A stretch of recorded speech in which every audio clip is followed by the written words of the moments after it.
the way the trial works, so that it builds up and it presses in, so that it looks impossible, so that it looks like choosing righteousness is no value at all. To keep your bride while she does adultery with another man, and you get to run to prisons and beatings and try to teach your son honor and integrity and the command, and they just force feed him stupid goddamn idolatry and opinions of passing little girls.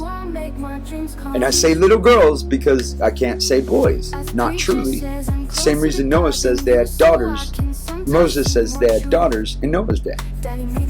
Because I can't, if I say boy, well, they're not, because God made boys to be born under the mother to become men. A boy becomes a man. But if they're not becoming men, then they can be born boys. Thus he calls them the serpent's seed. All of us are born the serpent seed till we're reborn. All are born Esau, the hairy beast, the 4 horses, until we find out, or until we are reborn Israel. And only then do we find out we were Jacob. So when we're doing that coming out, it's like, what the fuck? Wait, so I have to do all that. Well, see, well, I mean, you can go shit watermelons out, but that's, you know what I mean? That's a woman's thing. And so even if you did work it somehow where you could get watermelons shot out your anus, I don't think God's going to count that as a work, because it's not beneficial to the family. She has shed blood to bring in. She's the intro. She's the house the column that spans all the way to heaven. The vineyard that God speaks about, that tower in his vineyard, that's every woman, every daughter. Because he like sets the baby on top and like slides down through her and comes out on the vineyard, the vine. But she never touches the ground here. She's literally a golden column that never touches the ground. That's why they have no feet. And that's why the angel says to the other, these both have no feet, says it's going to be bitter. Meaning, it looks like you're going to love him. It looks like, but you're going to fucking hate him. It's going to fucking suck. You're going to hate him. You're going to grow tired of it. And so eats it and so on. So go back and read that. You'll see. And then the reason that is the same reason that it is for Christ. It's so you get to know Christ, for one. And to know Christ is to know the Father. He is the entire embodiment of the Godhead. But that is love as a father. It's love as a mother. But she can grow cold and already paying for it. She has a sense of entitlement. She's not as pitiful in love as the man. Mind my words here. I didn't say the man has more love. I'm saying the man has more pitiful love. It's where you would slide your chips on the poker table. She would slide hers in, I already died for you. I was crucified for you. Nobody on this earth ever loved you more than me, child. I already died for you. And that is absolutely true. That's why God seals her authority with it. That's what he does. She's the only confirmed authority outside Christ. That is the truth, the commands, the covenants of the fathers. All these are true accounts leading to that. Other than truth, I know of no other authority. It's the only other confirmed authority on the earth from God that I found in all the Holy Scriptures all around. The laws of nature and nature's God in title, in the Declaration of Independence, is how they say it. In the Wisdom of Ben Sirah, it goes, the Lord has confirmed the authority of the mothers over the sons, and has set the father in honor over the children.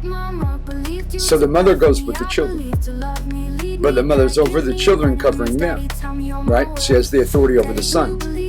It's the sons because as soon as the daughter bleeds, she's accounted her own right as a mother, even if she's 12. That's why God gets to Mary and rips her apart, like shreds her, like a slaughter at the temple.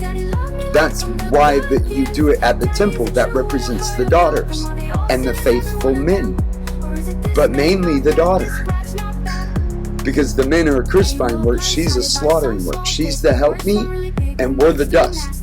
We're the crucifying work that holds the word to give our blood as wine, and our flesh as meat, which is bread. She's the helpmeet. She's more like the temple, the slaughter. You cut its throat and it bleeds out the blood, and you sprinkle the congregation. That's her period, every daughter. And she sprinkles the entire nation.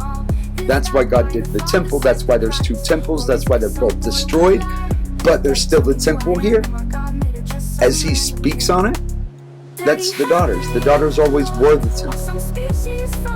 And so, because that's where the fire is, and it's covered by the men's skins.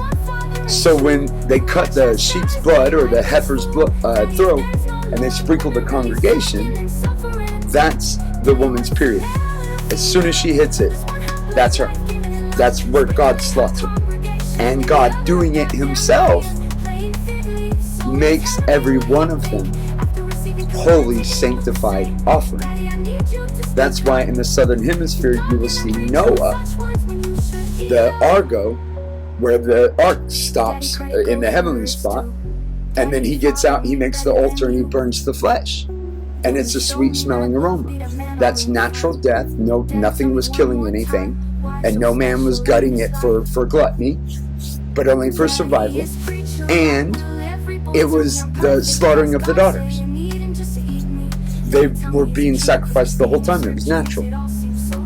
Because they were stuck in the ark, they couldn't get out and do their adulteries.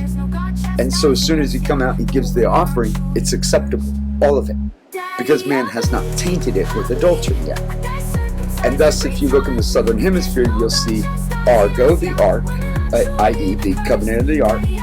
And it's in the south because man went to throw her down. She's the queen of the south that rises up in judgment. That's every daughter that was thrown down in adultery will rise up and judge that nation, that man. And so when you go to throw her down from heaven, because the throne is in the northern part, that's the men, where we smash our face before the throne, as Muhammad says, all the saints will see his shin, and then all they'll see is his shin, and they'll know that they're sealed, and this is where the road begins, or however he says it. But he's right, because you're face down, you're not looking up. But she stands in the presence of God. Christ brings the woman in adultery. He goes low, those men stay standing up, trying to accuse her, find something, just like Adam did, and they all go out, one by one. Christ goes low, she stays standing, because the Lord will make sure she stands, because she's hedged in, already chastised. A finished work, a Sabbath, a Shabbat, done. She's the bread, the manna come down from heaven, that you can eat and still die. Because you want quail and different meats. You're not content with what God has done for you. You're not looking to the future of your children. And them having no future means you erase their past, which means they have no roots. Well, that's why they have no future. Because if you don't establish their root, then they blow away like tumbleweed. But if you give them roots and the faith, the covenants, keep your wife, these are your children, you're a mustard seed, she's the roots, and the children are the branches, and the brothers are branches, and you're just the little old mustard seed. And the trunk part, the dark wood that holds everything up coming out of the ground, that's the staff.